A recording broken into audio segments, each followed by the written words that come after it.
We're waiting for everybody to get on and then we'll begin. Good evening. Hopefully everybody is doing well this evening, and thank you for participating in NAMI's webinar tonight, which is Beyond the Devil and the Deep Blue Sea. But NAMI also has another webinar coming up on the 10th, I believe, and Deanna is going to explain that. We want to make sure that you have that information up front as well. Yes, hi, I'm Deanna Lugo from NAMI Southwest Washington, and we are having a webinar based on the LEAP method, L-E-A-P, from Xavier Amador's book, I'm Not Sick, I Don't Need Help. That will be April 10th from 10 to 1 o'clock. We will be sending out the registration for that shortly. So that's another one to look out for. Great, thank you. Well, COVID-19 has certainly changed how we present and how we discuss issues with individuals, but I did learn something new today. I learned that there's a little feature on Zoom that will help the lighting, but also make you look much better. So I'm using that feature and it does make me look better. So hopefully all of you need to learn how to do that for these Zoom calls. The other thing is getting the light, which I have, but hopefully we can learn how to use Zoom and how to maneuver everything that we need to do in our lives based on the new reality of COVID-19. My name is Gary Beagle. I have been familiar with NAMI over 20 years. I'm a very big supporter of that organization. And actually, some of our clients that we serve in the roles of fiduciary have benefited from NAMI. So I'm very happy to be here tonight. I have a bachelor's in social work, and I also have a graduate work in finances. So I'm going to bring a different perspective on having been in the business almost 29 years in August. And we're going to be talking about solutions and hopefully how we'll be able to help maneuver the aspects of working with individuals within your families or just support individuals of the person. And so that's what we're going to do today. I'm also very excited because we'll be taking questions. I love questions, and so we'll be doing that. And hopefully, if I don't have the answers, we will find out the answer for you, and NAMI can send that out to the participants so that everyone has the same information upon the questions. So tonight, as we talked about Beyond the Devil and the Deep Blue Sea, some of you might be familiar with a song by Cal Galloway back in 1931 where it was Between the Devil and the Deep Blue Sea, but I've changed that titling a little bit to Beyond. And it's to assist us in making difficult decisions and maintaining your relationships with your family member. So we're going to discuss those issues and we're going to give some alternatives, and hopefully we'll find some solutions and give you some things for thought as you work with your family member or the person that you're helping to support.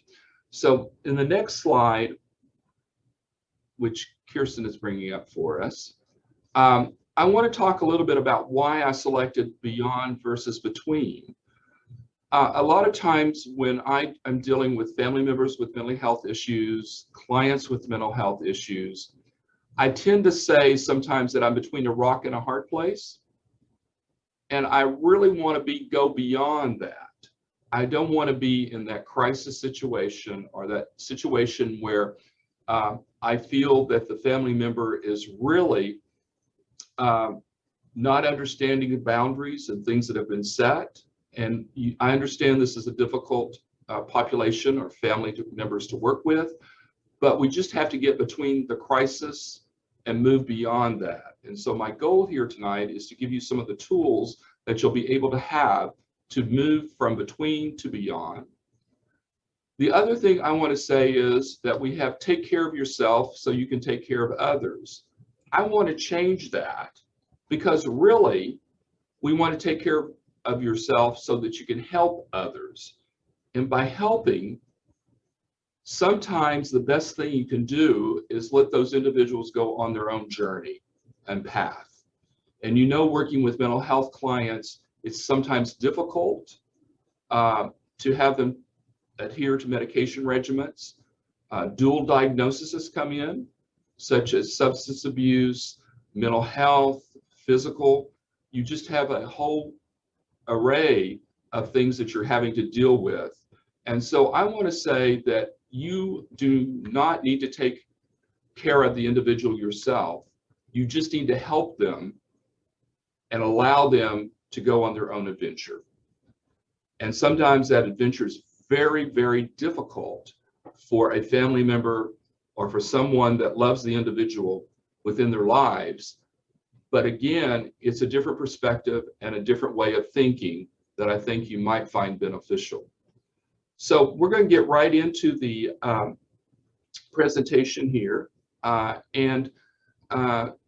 Deanna's going to help us with questions. So if you have any questions, please use the chat portion of your Zoom, and we'll try to answer those for you. We have 3 specific questions, and then we had a lot of participants who said, I just don't have enough information, but hopefully we'll get through that and you'll have questions.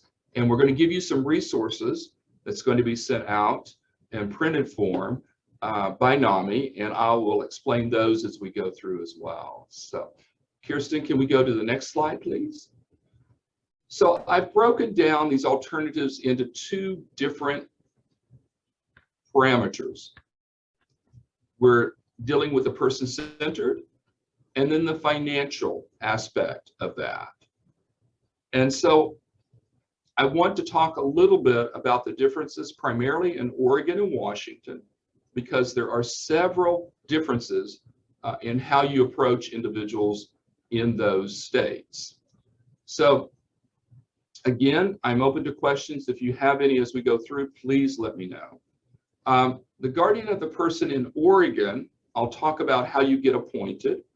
I'm going to do the same thing in Washington. A lot of times, the best solution for the individual may be having a guardian of the person appointed to help manage the healthcare aspect of their life or the person-centered aspect of their life. How the 2 states look at mental health issues is greatly different, and I'll explain that to you. If you're in Oregon, under the guardianship statutes, you as guardian have the right to place the individual against their will. So if you have to have them in a mental health facility or a substance abuse facility, you have the right to place that individual. Washington, you do not. And so that is very interesting, to say the least, because you have to go through the commitment process in order to get assistance for them. And hopefully everyone's familiar with the commitment process, but I'll mention it. It's the process in which there is a mental health hold placed on the individual, and they have to stay within the facility for treatment. Oregon has the same process, but the guardian of the person, once appointed, can do that circumventing the commitment process. So that's one key advantage in Oregon that Washington does not have. So if you want to go through the guardian of the person, you first, in Oregon, in both states, a petition needs to be filed with the court. It's usually the county where the individual resides in, or you reside in. It's usually an attorney that draws that document up. A court visitor is appointed in Oregon, and that person goes out, meets with the individual that's the proposed guardianship is for, and then issue a report to the court saying, yes, this person needs a guardian based on all of these recommendations or these facts. And or they might come up with alternatives to that. And I think that's the key to, and we'll talk about some of those additional alternatives here in a second. But in Washington, you go through the same process, petitions filed, a guardian ad litem, which is very similar to the guardian of the person in Oregon, is appointed, and that person then meets with the proposed person for guardianship, but their duties are expanded because they have to get within 30 days, they've had to have a doctor's statement issued saying the person is incapacitated. They will research how the system can benefit under guardianship, and they make a recommendation to the court. So that's how the Washington works. Now, how do you pay for these services? Oregon has no process for payment of the attorney for filing the petition or for the guardian to be appointed. Washington does. So in Washington, if the person is Medicaid eligible or has limited resources, the county will pay a flat fee to the attorney for filing the petition. They pay for the guardian ad litem's time under a flat fee. And if the person is in a facility of some portion where the participation amount is paid, and participation amount is usually the income coming in minus their personal funds, minus supplemental insurance, and any other deductions allowed by Medicaid. The portion left is for housing and food and housing, and it's called participation. So under that particular model, they will allow up to $275 a month for guardianship fees because they consider it a medical expense. Oregon has nothing like that. So in Oregon, it becomes more challenging for us to find an individual that was willing to serve for no pay. But there are resources there. The state of Oregon has a public guardian for the state. You can talk to them about petitioning and becoming the guardian, and they provide those services out of the budget from the state of Oregon. Washington also has a public guardian's office, but they're limited to a specific number in counties where they cannot find guardians. And some of those counties are usually more rural than Clark County, King County, Pierce, and Snohomish. But also in Multnomah County, they have a public guardian's office there, but again, they're capped to the number they can take, and it's difficult to get them to serve, to be honest with you. You also have people going in and out of the mental health system, such as the state hospitals in Oregon and Washington.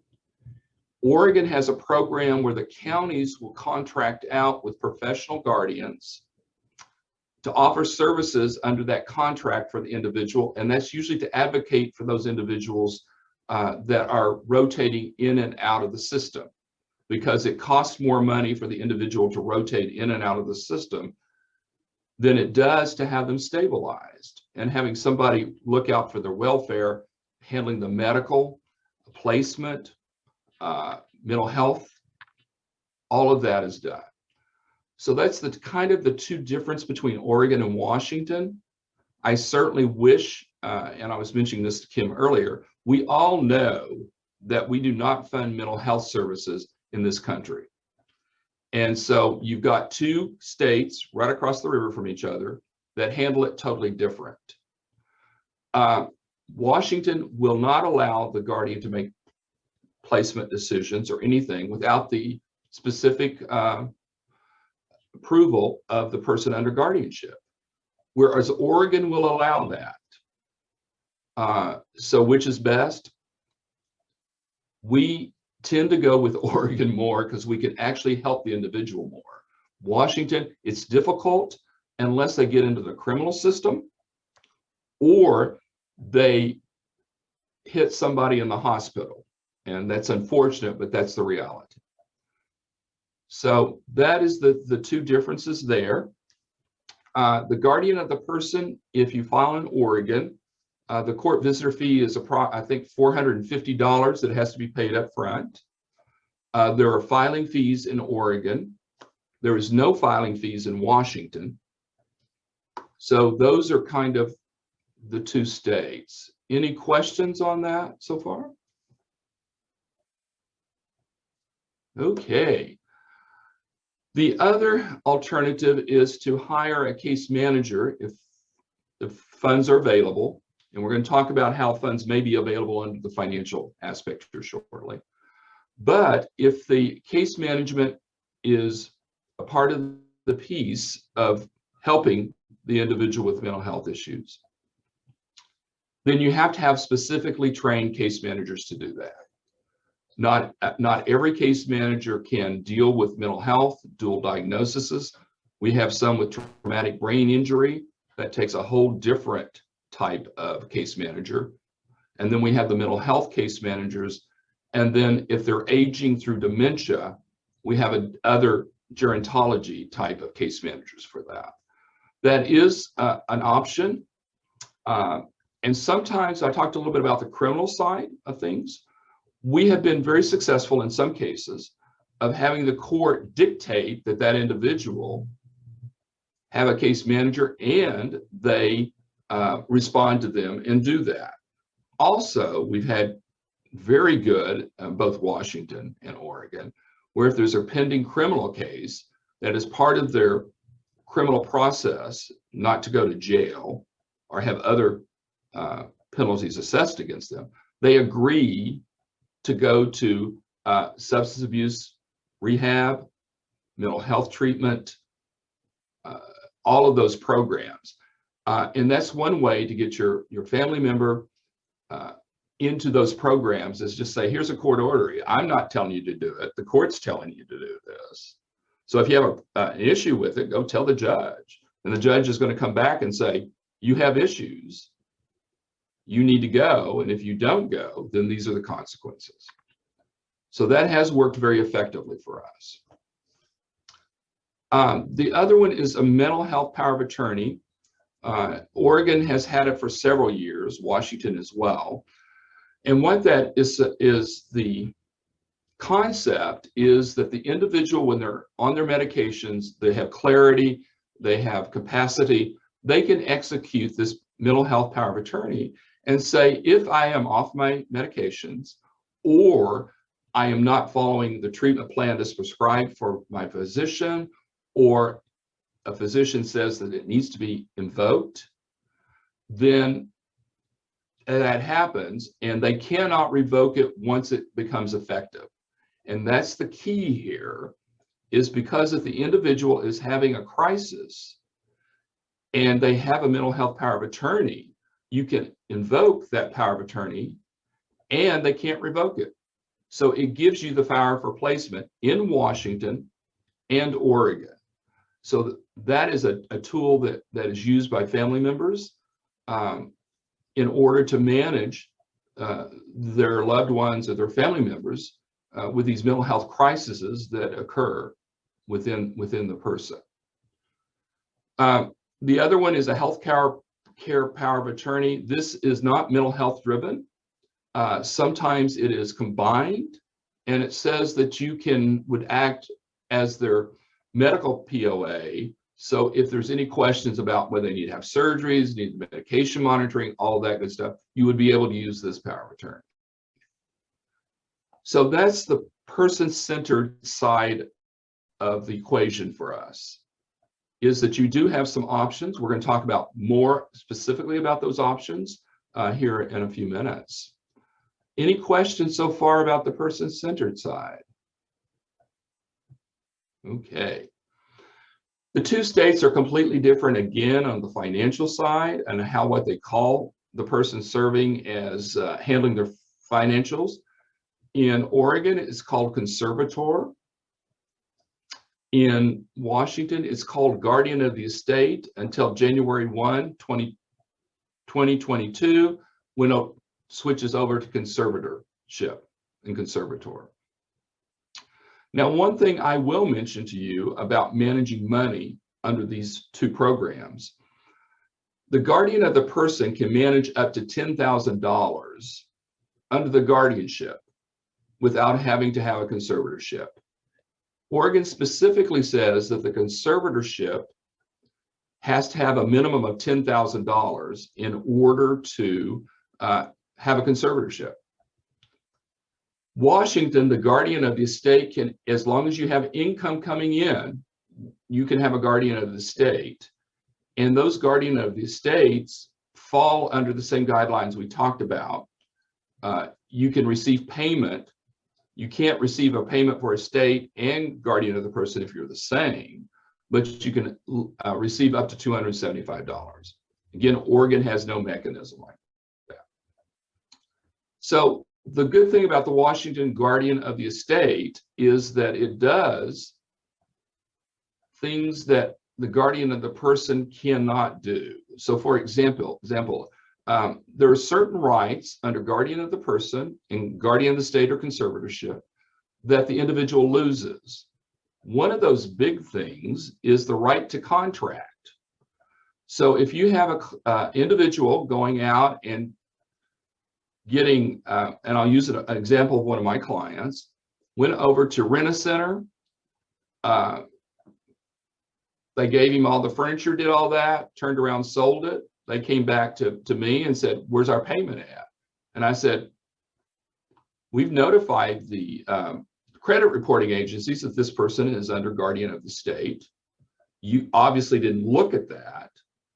And here's the court order that says they cannot contract. So guess what? They ate all of that. And they couldn't file any charges because he didn't have the right to contract. So I think those things are important tools in working with the individual. Oregon in statute has rights that they take away, but they aren't spelled out. In Washington, they are. So they would have things like right to vote, marriage, right to contract, right to drive, and there's some other basic rights in there. Of course, we do not want to take every right away because that's not the goal, is to be restrictive, but be supportive of the individual as you work with them on the guardian of the state or person. And so, but the right to contract is a great one to use.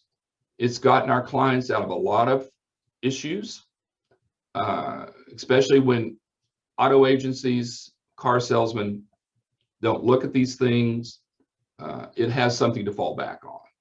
That does apply in guardian of the person in Oregon, because if they've been declared incapacitated by the court, they can't contract out of there either, just with a guardian of the person. So what does a guardian of the estate and conservatorship do? They manage income, they pay expenses. If there's money left to invest, they invest that. There are reporting requirements to the court on both of those. The guardian of the person in Oregon is probably a really good report, but it asks for the status of the client, or it helps us look at other things.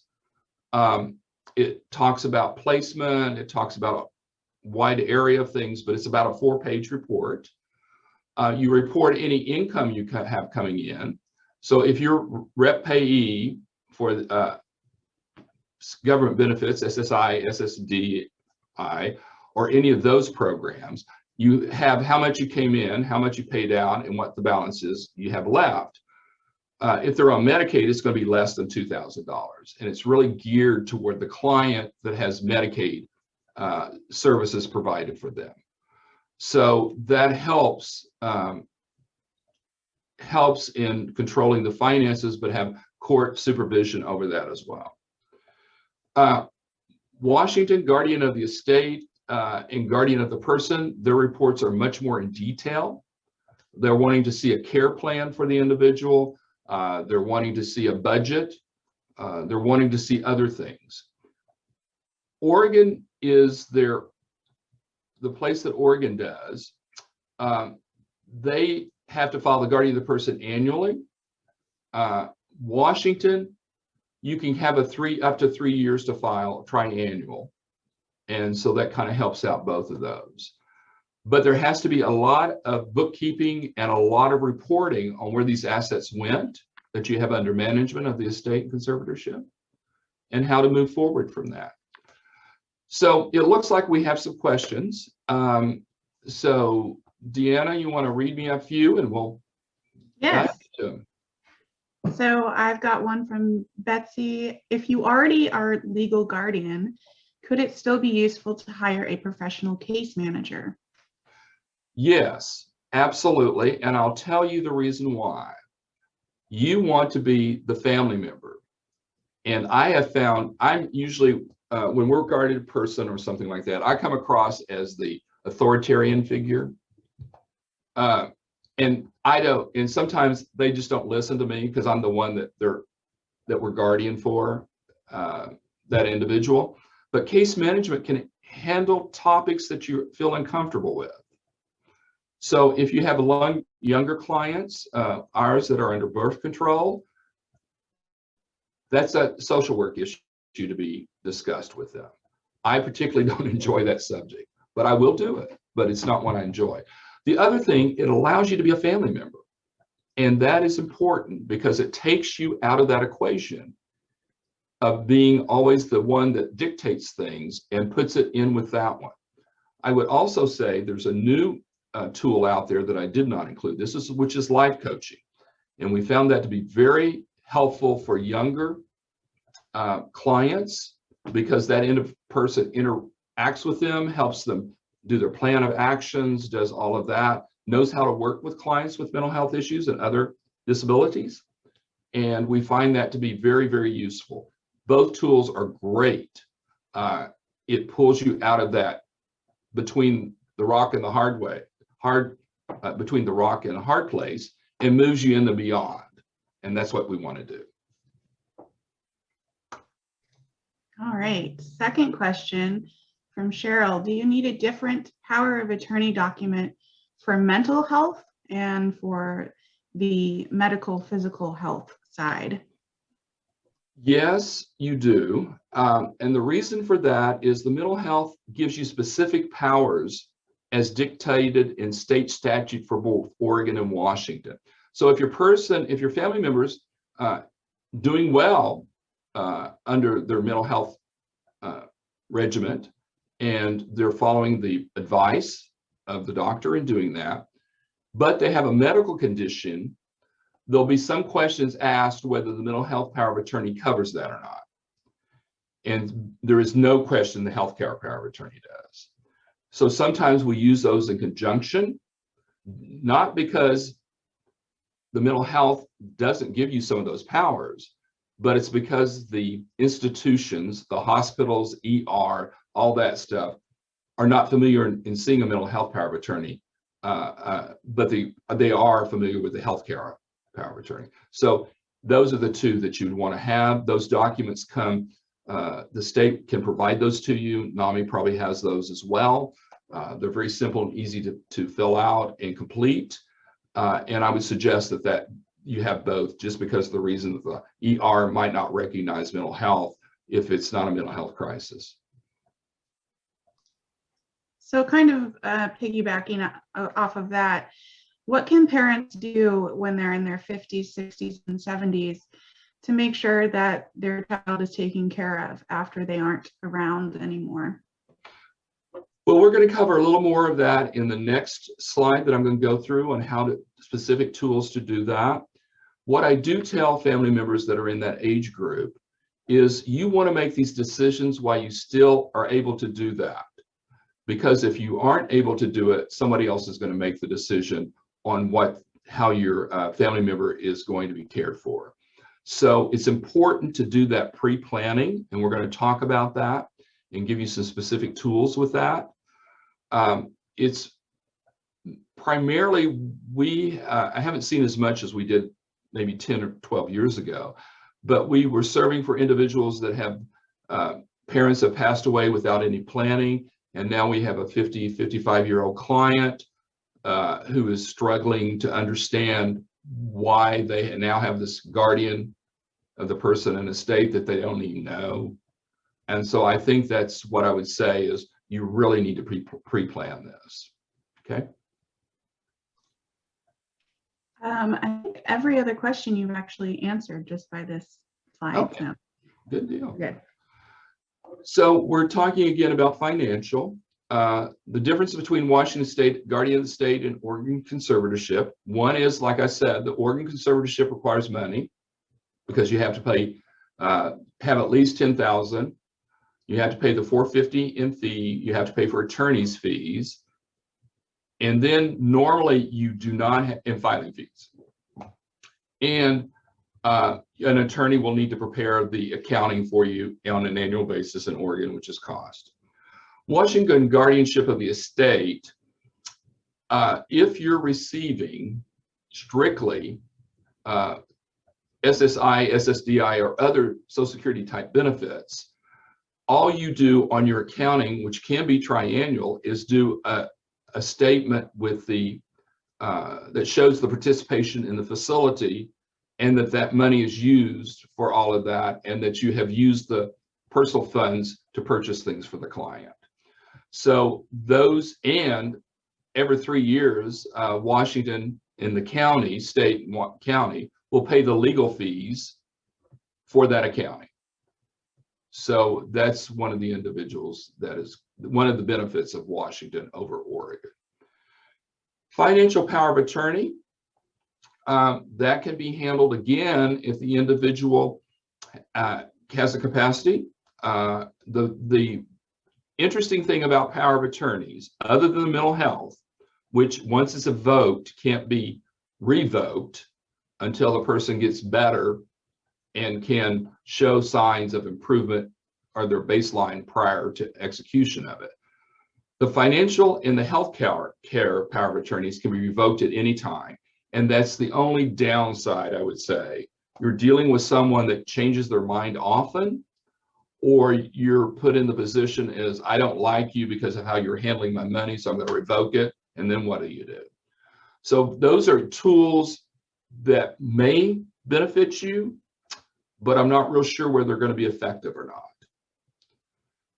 The next financial thing we're going to talk about is special needs trust. These are trusts that are federal programs, or federal act set them up primarily for families and individuals to put money in a trust, and it does not count toward their benefits. So if you have means tested, which is income tested, benefits, they cannot use the assets within the special needs trust.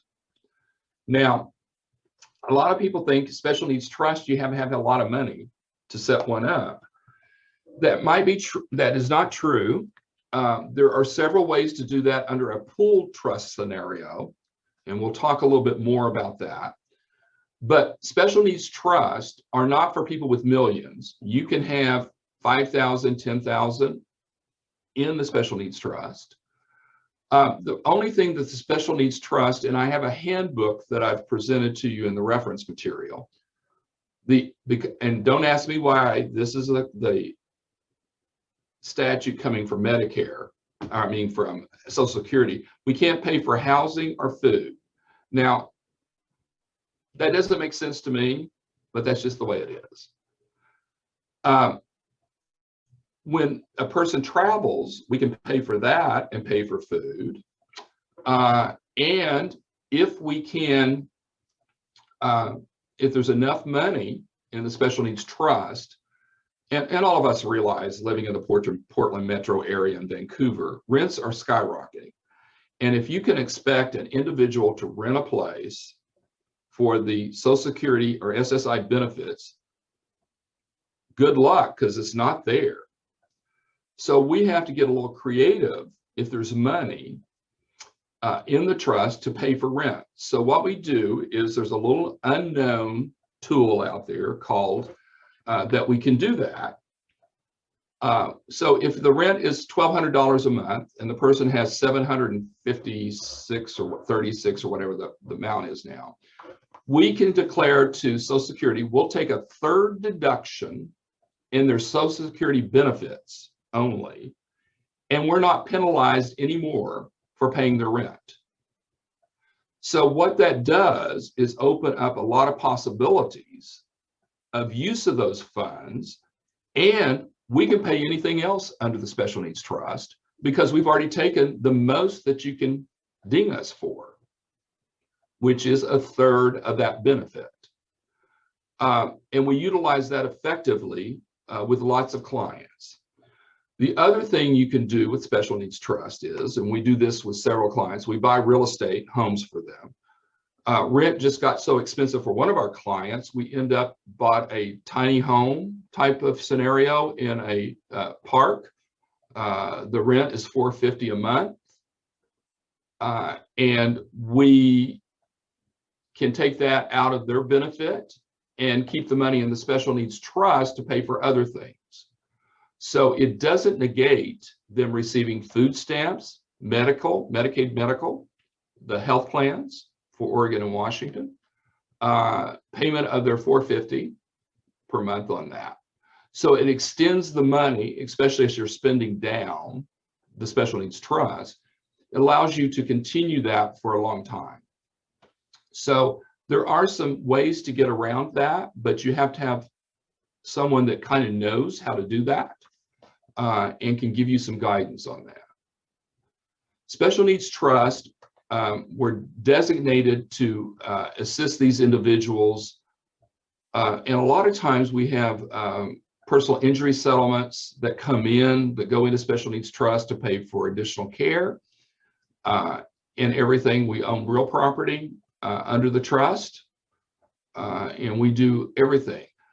The interesting thing enough is that if we own real property, for example, and taxes are due, real property taxes and insurance, Social Security tends to think that is a housing expense. Where they come from that, I don't know. Not on my planet. I think that is an actual real estate expense, not a housing expense. But what we do for the month that we have to pay those taxes and other things, we take the third deduction, pay anything and everything we can possibly pay, and then the next month, it goes back up. So there are intermittent types of tasks or solutions that we can do to help the individual through that. Now let's talk a little bit about the smaller amounts coming in. There are individuals under nonprofits that have pool trust, Special Needs Trust. There are two types of Special Needs Trust. First party, which means the individual received the money and there's a payback to Medicaid on that, a lien. The second one is a third party. And so if the individual inherits, or parents or someone wants to put money into that, they can, but there is no Medicaid lien against it. And if there's money left over after the death of the client, then you're able to designate where you want that money to go. So those are the two types that you'll see. Each state will have a pool trust under a nonprofit for first party, third party. The benefit of that is allows you to put lower numbers and low administrative fees, but you pool the money for investment purposes so that they get the advantage of having a larger pool of money earning investments, and they receive a portion based on the amount they have in the pool trust. A lot of times we see clients who receive back payments from Social Security or other types of payments coming in. We would add that to the Special Needs Trust, and there's no attorneys involved. We have there's an application and a joiner agreement that has been approved by the Department of Human DHS in both Oregon and Washington. And they say this pool trust has met the test that they qualify, and the funds sitting in this trust cannot be used for means testing, again, income testing. So I think that's the benefit. So before I move on, we have some more questions, I think. Deanna? Yes, I have. Who administers the special trust from Chris? It's a trustee it's a nonprofit. So for example, and I'll use ARC as an example. ARC has a special needs first and third party. They administer that trust. And the reason why is the state wants to ensure that you're not using the money for things that aren't appropriate for the client, or that you have used the money in a way in which to disqualify them from their benefits. So that's the reason why you have a trustee.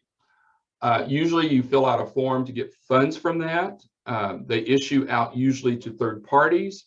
So for example, if you need to buy a new computer, Amazon is who you've selected the computer with. They'll go in and pay directly out of the individual's funds, have it delivered to the individual.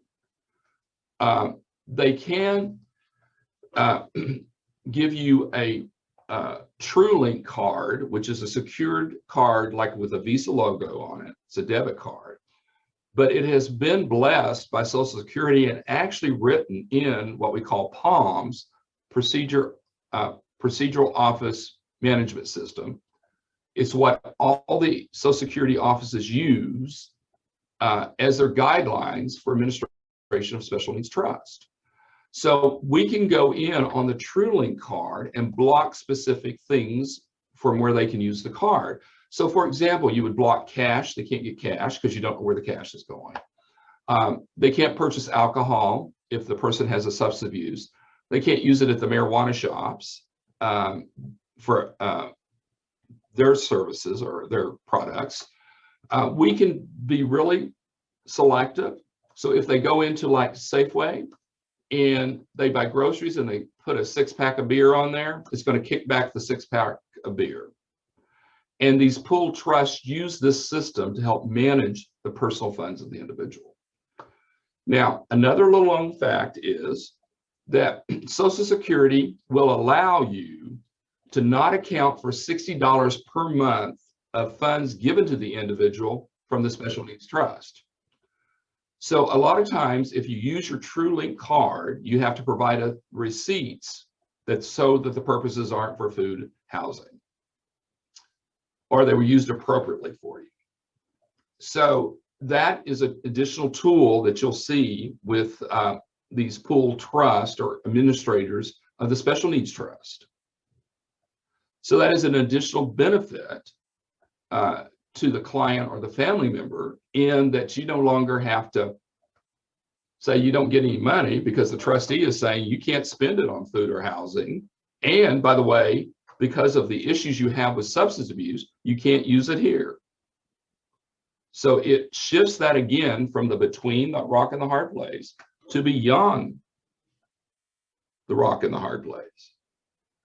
So that's where the goal should be, is to take out the family members, and I want to say battles, but that might not be the right term, challenges of working with individuals that don't understand that there's restraints, or understand that their mental health issues they're not getting treated and they have other issues coming up. So you have that shift over to a third party, because you can be mean and hateful to a third party. It's not going to do any problems with a trustee, and allows you to again be the family member. So I think that's the beauty in these pooled special needs trust. So do we have any other questions, Deanna? Oh, yes. Okay. So one question is about a mother of a high-functioning teenager with autism. Mm-hmm. How do I know if he will be capable of making financial decisions on his own? Well, that's a good question. We work a lot with high-functioning autism. There is some testing out there to be done that. But normally what we look for when working with high individual autism individuals is that we want to have a safeguard in place. So you would have something in place that says, okay, we're going to allow you to control a portion of your funds, but not all of it. And so what you mean is we give them you would give them a TrueLink card or an allowance to see how they do. You might open up a checking or savings account to see how they do. And if you find that that is challenging for them, then you know that that individual needs to have the money managed by someone else. And given, like the TrueLink card, you can load it daily, you can load it weekly. A lot of our clients is done weekly onto the card. They know they'll get their funds on this particular day, and then they'll can go by and do what they need to do with those. But I think the test comes down to allowing the individual to show that they might not have the skills necessary to cook money, and if they do, fine. Allow them to have that freedom and that opportunity. Like I said earlier, the goal here is not to clamp down on the individual, but to be supportive of the individual, allow them to do as much as they can do, and support them in that process. So we have lots of clients that have their own TrueLink card. They have maybe a little checking account or savings account that they manage, but that's all they can manage because of the autism or the mental health issues. We handle the rest of it. So we make sure the taxes are filed. We make sure that their benefits are, that they're receiving the benefits that they're entitled to. All of that is done separately. So we concentrate on what the individual can do and support them in that. Okay. Can a person interview potential guardians to find one who is a good fit? That's from Dan. Absolutely. I would suggest that. So yes, absolutely. We're interviewed all the time for these type of positions. You need somebody that's going to fit well with your family member and with the family themselves. So lots of times we find some individuals work better with women, some with men, some don't care. We have others that, you know, you have to be, and I will say one of the requirements, I think, for a guardian, professional guardian at least, is we have to be non-judgmental.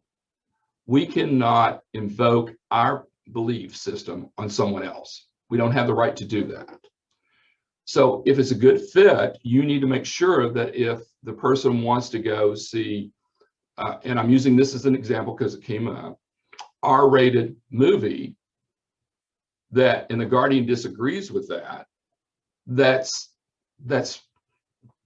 taking your belief system and putting it on that person. You don't want to do that. Now, that's different than making choices. You help them, guide them through the choices process, but you do not want to impose on them any belief system. They have the freedom to do that on their own. But interview every one of them. Yes. Paul, our lawyer told us that we didn't need to set up the special needs trust now, but it would be set up at the time of our passing. Is that correct? That is correct. And we're going to talk about next about ABLE accounts, which is a new tool that just came out about 2 or 3 years ago that will supplement that. But absolutely, it's a testamentary special needs trust, which means it comes out of a will, and then the trust is set up that way. You might want to select the trustee or whoever you want to manage it and have that as an addendum or placed in your trust, in your will to do that. Absolutely, you can do that. All right. Is a trustee the same as a fiduciary? A trustee is different than a fiduciary in the term. Fiduciary means lots of roles. If I'm a guardian of the person, I'm a fiduciary. If I'm a power of attorney for healthcare representative or that guardian estate conservator, I'm that. A trustee has a specific duty within the trust documents and under state statutes regarding trust to administer them according to that document and that trust document. So the trustee is different. It falls under the overall name of fiduciary, but it's just one component of a fiduciary. Yes. Another one, I'm waiting to see if I will get back pay for SSDI, will that money need to go in a trust or can it go into the client's bank account? If it goes into the client's bank account, they're over resources. If they're on Medicaid, automatically bumps you out of there. Depending on the amount, you have 30 days in which to spend them down below the 2,000 threshold. So if it's not much, and I'm talking 5,000 or less or 10,000, somewhere around in there are things that you can do to bring them immediately down. So one thing we do is a irrevocable pre-need funeral plan, because that's one of the assets you can have that isn't part of the means tested, and it has to be irrevocable. The second thing you do is buy anything and anything they might ever want and do that. If you want to go on a trip, purchase tickets to do that out of the funds. You can prepay lots of services. So for example, if you want a massage therapist that comes in, you can prepay them for a year. If they have beauty shop stuff, prepay. You can prepay attorney fees, guardian fees, anything you can prepay, because it's not held in the account anymore of the individual. But it really depends on the amount. If it's anything over 10,000, I would say you would look specifically for a pooled trust where they work with you to spend the money in a period of time, because you don't want to sit there and our philosophy is, I don't want you paying fees to me on a small amount of money. I'd much rather use it for the benefit of the individual. So let's think of things we can prepay and do, and what we can do to help you with that process. So that's the suggestions between the two on that. Okay. So in the guardianship reporting in Washington State, you do have to show that personal funds were used by the client. What do we do if you don't get receipts or keep them? If you're a family guardian, you have a little more leeway than a professional does. One of the new changes coming up in February 1, 2022 is under the Uniform Guardianship Act in Washington is you're going to report very similar to how Oregon does. So that process will not happen. What I would suggest is that if you don't keep receipts, then you need to start doing that. And if you can get them from back, go for it, because the court's might ask you that question. Where are your receipts? And you're going, I didn't keep them. So that is going to be a call by the judge. Some judges, like I said, are a little more lenient toward family members. Some are not. It just depends on where you're located and what judge you have. Some counties have specific probate guardianship judges. Here in Clark County, we rotate among 13. So any Friday that we have a matter before the docket, we will have one of those 13. And it depends on who shows up. If it's a nice judge, there'll be a little more. If they're grumpy, forget it. They might be having something else. So it really boils down to how good of a day is the judge having. All right, so kind of on that question too, what if they purchase alcohol or something else with the funds and don't want people to see? You know, that's an interesting question. I would tell you that I would disclose it. The court has no judgment. Anybody else doesn't have any judgment. And if they're not receiving, if they're receiving personal funds, I tell my folks, you can do whatever you want to with your personal funds. If they're purchasing it out of personal funds, then you don't have to show the receipt. You would just say, these are personal funds given to the individual, and these are generally some of the items purchased, is how I would approach that. And say, go to TrueLink and figure out how to do the card. All right, so another question, does anything in the special needs trust change when the person reaches the age of 65 and starts collecting Social Security? No, that's the beauty of it. Once it's established, there are guidelines that if you're living in a facility at 62, and don't quote me on 62 or 65, that you don't qualify for a special needs trust unless you were injured and got a personal injury settlement, then you would qualify for that. But no timeline. We have clients that have gone into their 70s and 80s with special needs trust. So we don't kick them out. They can't kick them out. They qualified at the time that they were eligible, and they have the funds necessary to maintain the special needs trust. All right. Do you have to file taxes on a special needs trust if it's not used except for a few expenses and you don't make money off of it? Oh, tough question. It depends what those purchases were. It also depends. So if we're talking about just getting benefits coming in, minimal benefits being paid in, and minimal expenses without any investment accounts, or they're not making 30, or the threshold probably is about 13, 14,000, then you would not. But anything over that might be subject, and you would need to get with a CPA or accountant to determine that. All right, one more, oh no, two more. Can a person on SSDI have an additional savings account, and does it affect the SSDI benefits? Yes, but we're going to talk about ABLE accounts, and that gives you an option. All right. Where and how do we get a TrueLink card? I will provide you some information on TrueLink to send out and how to obtain one, and we'll certainly do that for you. All right, and last question, is there a directory of professional guardians? There is. If you go to the Guardian Conservatorship Association of Oregon website, they will list all the guardians there. The state of Washington has a certified professional guardianship board overseen by the state. And if you go to the state website for that, it'll list all the guardians within the counties that you want. You select by county. And we'll send that out, those links to you as well. Okay, let's move on to the ABLE account. I just wished I could remember what ABLE stood for. This happened probably 3 years ago.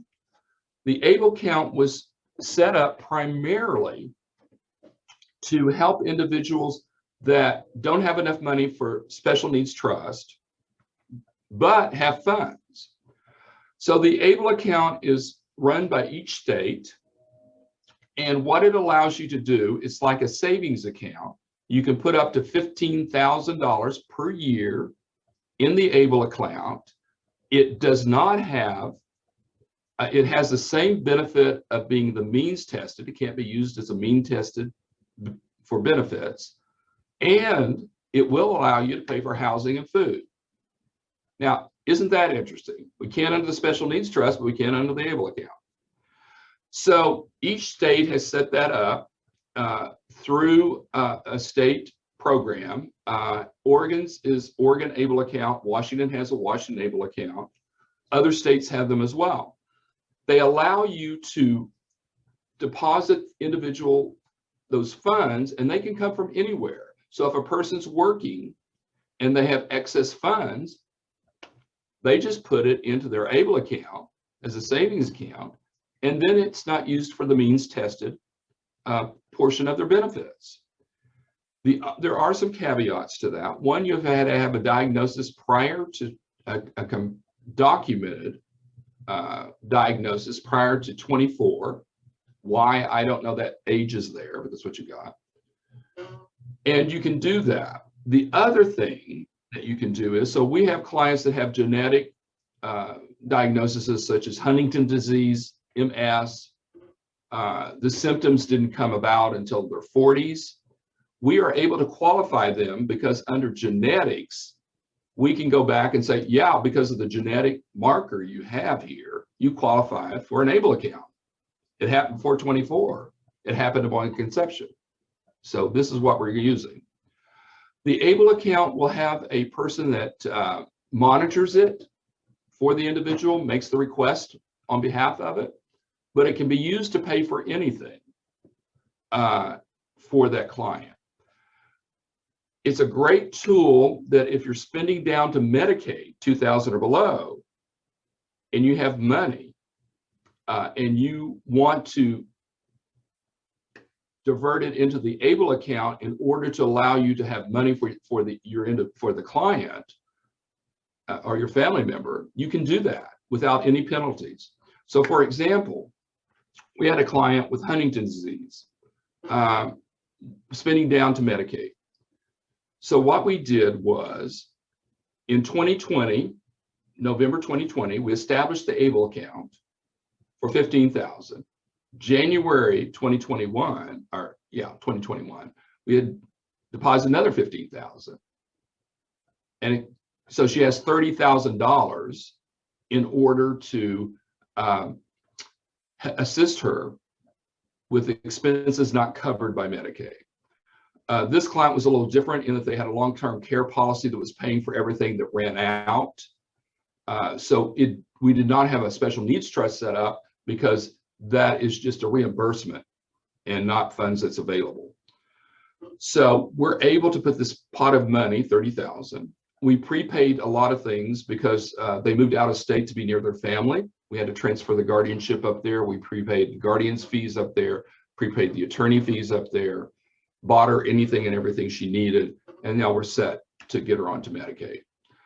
So the ABLE account specifically allows you, again, I will state, housing and food, and can be used for any purpose and will not be counted against the individual in the means tested benefit programs.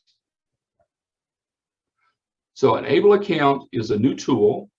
And so when we had the gentleman about the will, setting up the special, or whoever asked that question, the special needs trust, you might want to just set up an ABLE account on an annual basis, which will have the purpose. You don't have to use the money. It'll sit there.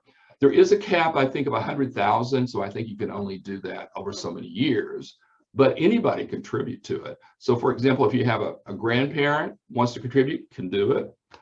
If they have income coming in, they can contribute. People wanting to give gifts to the individual, they can deposit into it. So it has a lot of advantages over the special needs trust, but it can only cap out at $15,000 per year. So the ABLE account is an excellent tool in order to assist in retaining funds that are necessary to maintain services that might be provided by family members, by parents, grandparents, to do that with little money. It's a great option.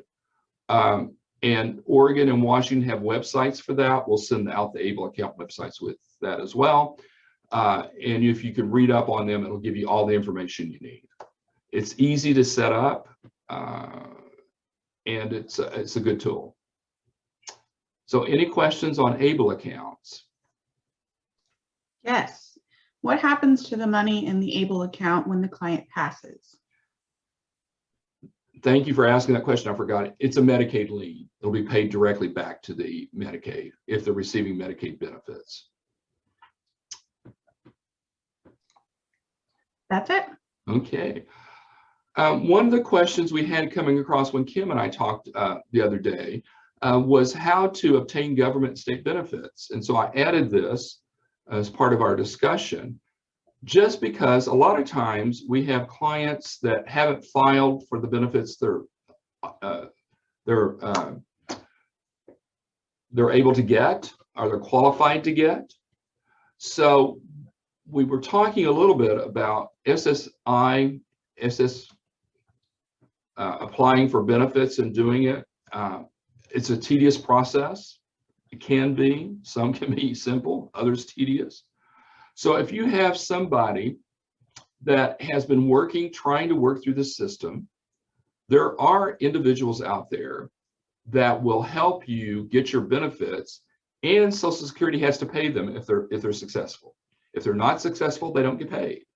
So it's nothing off of the individual's finances to have to retain these individuals, and they're very qualified at what they do. So one case we had is 4 years, we've been trying to get the benefits. It went through the appeal process. We won the appeal process. They got paid. We got all the back money for our client.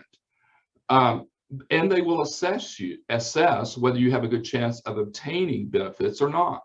And I think that's the other valuable tool that they bring to the discussion is this individual truly qualified for these benefits? Primarily in the Social Security arena. State benefits can be very challenging as well. Unfortunately, there's not a person or an agency that will do that unless you have tie-ins into specific programs. But again, the health plans are all in Oregon and Washington. Those are all based on income levels and all that great stuff, but they're accessible on websites. The same thing for food stamp benefits. There's a little unknown benefit by the Veterans Administration called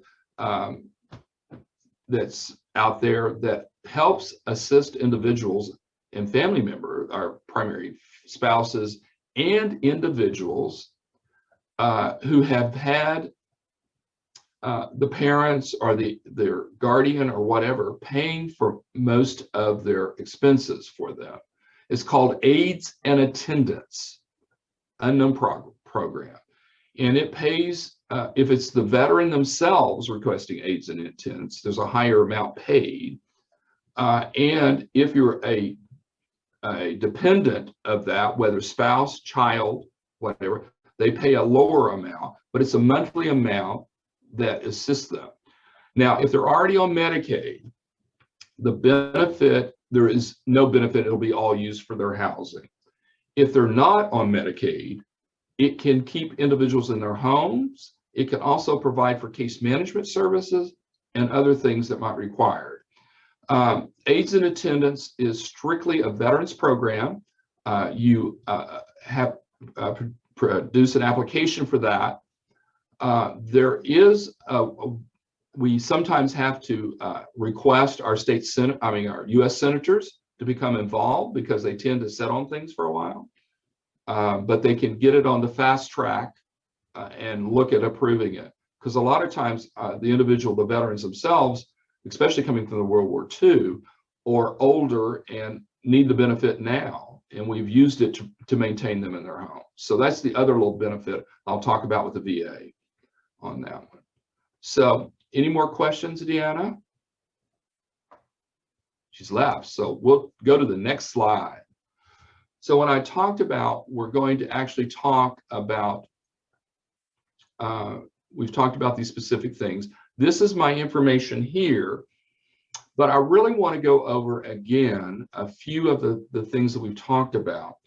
One of the questions I got, someone called me today on, was how, if they're under guardianship, how to review that process and determine whether you need a guardian. Every person under guardianship has the right to really question the guardianship. So if you're an individual under guardianship, you have the right to do that. In Washington, if you request it to be reviewed, they will appoint an attorney for you. If they are helping you with that process, a professional guardian is ethically mandated that if our client says they don't want a guardian anymore, they can take care of themselves, that we file a petition with a court to have either a court visitor or a GAL appointed to take a look at that. And if they do, then we work with that client to either limit the powers of the guardianship of the person, estate, or conservatorship, or to terminate it. So a lot of times when we get to that point, some of the court visitor or GAL will recommend things such as I discussed earlier, setting up a bank account for the individual, having them maintain their own balances, doing that so they can prove they can handle their finances. And if they handle them well, we give them more. And then at some point, the termination goes away of the guardian estate or conservatorship.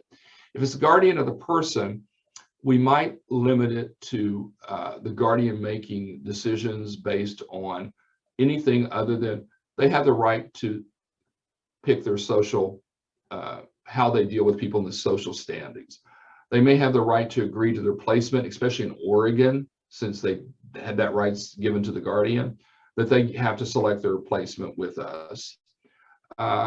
They might want to do some other things within that. So we try to limit that, and again, become more of a supportive role, not a clamp down. We should always be in the supportive role, and I can't say that enough, other than the clamp down role. And the clamp down role means you control every single thing and the person doesn't get to make any decisions. And that's not where we want to be or where we want the individual to be. We need to support them as they grow, as situations change, as people get sober. All of that needs to be incorporated in how we manage the guardian of the person, estate, and conservatorship. Trust services, again, the trust is specifically written and says that I don't care how successful you are over here on these other areas, I've determined under the trust that you're not to have the funds. And so we cannot do that under that instrument, but we can on other ones of court-appointed type of procedures. So do we have any more, Deanna? Questions? No, no questions. Well, you're an easy crowd tonight. Way to go to doing it. A couple of things I would like to say is we've put up, this is a presentation I did 2 years ago at a joint conference with Adult Protective Services of Oregon and Washington in Salem. And it spells out specifically what the differences between and the processes between guardians, conservators, guardian of the persons in each state. It also has some material on what you need to look for if you select a professional guardian or conservator or trustee. It lists out what you need to ask them. It also has a very good overview of what the duties of a professional guardian or fiduciary is. And we talked about some of those. One is you can't impose your beliefs on the other person.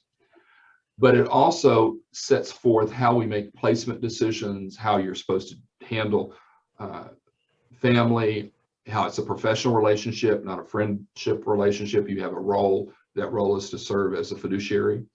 Those things are in this slideshow presentation. And again, I was telling Kim earlier, you know how old I am if I say slideshow instead of a PowerPoint presentation. So I think that you will find that interesting. One of the things I really want to stress, if we have no more questions in closing, is you are not in this alone. Lots of people are in the same situation, including myself when I work with mental health clients, but family members myself. And I found that I literally have to set boundaries in order to maintain myself and my own personal life.